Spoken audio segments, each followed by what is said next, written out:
Tenemos también a Esther Pomares, que es profesora titular acreditada de Derecho Penal por la Universidad de Jaén y hizo la tesis doctoral en la Universidad de Múnich. Es miembro del Observatorio Vasco sobre Acoso Moral y coordinadora adjunta de la Red Iberoamericana de Investigación, Formas Contemporáneas de Esclavitud y Derechos Humanos, además de ser asesora experta de la Conferencia de Ministros de Justicia de los países iberoamericanos en el marco del proyecto de armonización de la legislación penal en materia de crimen organizado. Y quiero agradecer el estar ahora mismo conviviendo con personas tan ilustres y tan amigas en esta misma mesa, y por supuesto además de forma especial con Carla, a la que desde hace poco creo que adoro. Bien, yo voy a utilizar, aparte de un fragmento de una poesía que me gustó mucho, que se llama de Pilar del Río, que yo la he adaptado, porque siempre que se habla del hijo, uno se olvida de la hija. Y que no le he pedido permiso, espero que esto no salga de aquí, porque es verdad que es una poesía absolutamente publicada y que se utiliza mucho en el ámbito de la trata.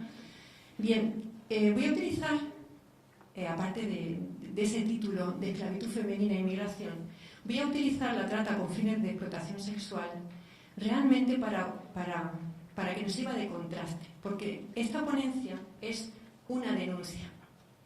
Me refiero a lo siguiente: voy a denunciar una situación discriminatoria de mujeres víctimas de trata no sexual. Mujeres que están siendo sometidas en la Unión Europea y en España a una práctica absolutamente invisible, por eso son las más ignoradas, que es una práctica análoga a la esclavitud, como la servidumbre en el ámbito doméstico, los trabajos forzados en el ámbito doméstico y en el ámbito de la producción textil, tradicionalmente vinculadas a la mujer. Estas son las absolutamente ignoradas. Lo primero que quiero hacer es una muy pequeña, breve introducción sobre qué se entiende por esclavitud, qué es lo que se entiende por trata. Sé que lo van aquí a mencionar, pero lo quiero decir a través de elementos que son característicos y que gravitan en torno de este fenómeno que se da en la actualidad en España y en el entorno de la Unión Europea. Cuando hablamos de esto, hablamos de tres elementos característicos. Hablamos del ejercicio de un poder de control, de dominio de una persona sobre otra, la víctima, que la instrumentaliza y en este caso la mercantiliza para ser luego objeto de una producción económica a través de una serie de prestaciones o de actividades absolutamente no consentidas por la víctima.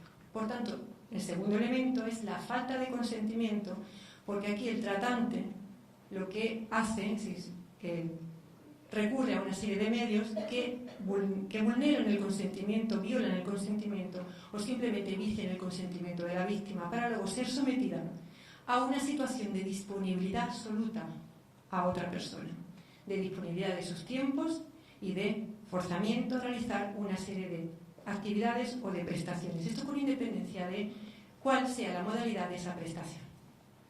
Bien, la trata de seres humanos es también una modalidad de esclavitud. Es cierto que es la antesala al sometimiento efectivo de la explotación, porque el Código Penal tiene su propia definición y yo me tengo que acoger como penalista a esa definición. Todos tenemos que acogernos a esa definición.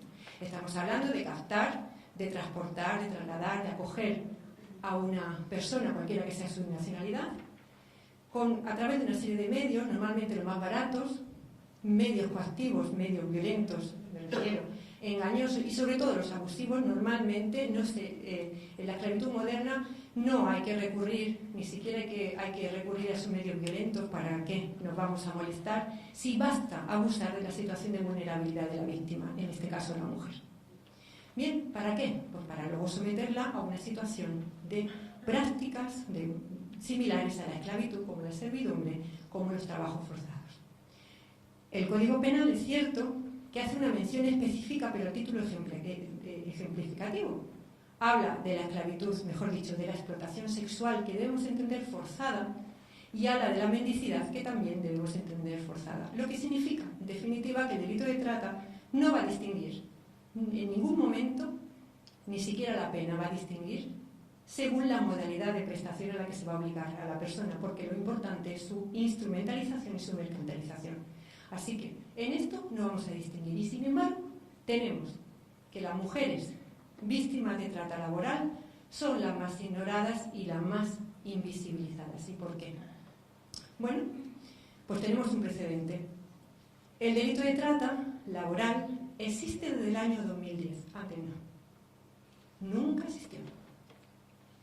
Mientras que el delito de trata sexual ha existido exactamente en 1999, 2003, y luego siguió existiendo para proteger a víctimas mujeres, normalmente mujeres, porque estamos hablando exactamente, exclusivamente de explotación sexual de inmigrantes ilegales. Y hay otro dato más que nos dice por qué se produce esta discriminación. Pues es el siguiente: si vamos a la sesión de extranjería, vemos la diligencia del año 2015, del año 2013, descubrimos que no hay ninguna sentencia condenatoria de trata laboral. Es decir, estas mujeres están siendo absolutamente desamparadas, porque en realidad, pues posiblemente no porque no existan, sino o bien no se persiguen con la misma intensidad que la esclavitud sexual, o bien simplemente porque no conocemos eso, porque no lo denuncian. Y algo más, porque aquí pone inmigración. Hay una cosa que me llama mucho la atención, yo lo critico muchísimo. En la Unión Europea, la trata de seres humanos, a pesar de que no distingue nacionalidad ni condición migratoria, está vinculada estrechamente con la política migratoria de la Unión Europea. Y eso ha hecho la ley de extranjería, nuestra ley de extranjería, y con eso yo le doy absolutamente la razón a la crítica que ha hecho ahora mismo Carla. Pero ¿esto es real? ¿Se puede decir que hay una vinculación entre esclavitud hoy y la Unión Europea e inmigración? Pues sí, es real. El Consejo, mejor dicho, el Consejo de Europa, en el año 2004 advierte de la existencia de miles de esclavas, no dice esclavos, dice esclavas inmigradas, sin distinción entre si son inmigrantes legales o ilegales, que están sirviendo y por tanto están prestando de forma forzada, sin ningún tipo de remuneración, como esclavas en el servicio doméstico. Vienen normalmente engañadas o simplemente se les abusa de su situación de vulnerabilidad y punto. Pues en el año 2013, que yo pensaba, digo, lo mismo ha desaparecido esa preocupación, en el año 2013 se ratifica el Consejo de Europa y ya habla de trabajadores inmigrantes y servicios, trabajos forzados en la Unión Europea. Ya se está poniendo ahí, digamos, el dedo en la llaga sobre la discriminación que hay en torno a la esclavitud laboral, sobre todo la femenina en el ámbito textil y en el ámbito del servicio doméstico. Y uno puede decir que esto no existe. Os voy a contar, y ya con esto voy a terminar, dos casos muy tristes, pero son reales. Uno es el caso de la niña, es una niña, se llama Siyadin, una niña togolesa que al final ganó un caso de esclavitud horrible frente a Francia, porque fue un caso recurrido ante el Tribunal Europeo de Derechos Humanos, porque a pesar de lo que lleva a contar, los tribunales franceses decían que eso no era esclavitud y que eso no rozaba ni siquiera, no podía violar la dignidad de ninguna persona. Esto es una niña que entonces estaba en su lugar de residencia, realmente estamos hablando del principio, un matrimonio francés muy adinerado, se traslada a Togo para hablar con el padre de la niña, entonces 15 años. Querían tenerla bajo el servicio doméstico, el padre no es que la vendiera, pero el padre dio su consentimiento, dio el traspaso de poder, de control, de dominio sobre esa niña, pero con una condición, que a la niña, ¿verdad que le iban a pagar el viaje? La niña no tenía documentos de legalidad administrativa. Él le sugirió, le pidió, por favor, que las escolarizaran, que le regularizaran su situación administrativa y que la trataran igual que a los niños, los 4 hijos del matrimonio. Cuando llegó a Francia, eso desapareció. La niña fue esclavizada 15 horas al día, sin posibilidad de salir de la casa. No la tenían amordazada en absoluto. Eso sí, la niña vivía dormía en un colchón en el suelo cuidando siempre al bebé durante mucho tiempo, porque por si acaso el bebé lloraba, ella tenía que estar dispuesta para siempre. Así permaneció durante 4 años y además incluso se la intercambiaban. Había otro matrimonio que decía: qué maravilla de mujer, de niña, de 15 años, ¿por qué no me la pasas a mí? Y entonces iba de matrimonio en matrimonio sirviendo como esclava doméstica dentro, en la maravillosa Francia. Ese fue un caso. En España también. Bueno, por supuesto, siempre el método es el mismo: el engaño y la retención del pasaporte. Y luego no hace falta amordazar, porque aquí tenemos un caso, es una adulta ecuatoriana, igualmente viene a España sin documento, le dicen que va a trabajar en el servicio doméstico, pero con todas las condiciones, y se encuentra con que tampoco recibe remuneración y trabaja todas las horas del día, pero no solo en la casa de los empleadores, sino en cualquier banco, en cualquier domicilio de una entidad bancaria, etcétera, etcétera, y además se le intercambian otros empleadores.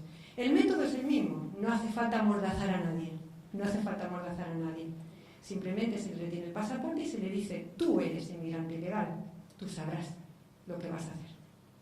Bien, estos son los 2 casos.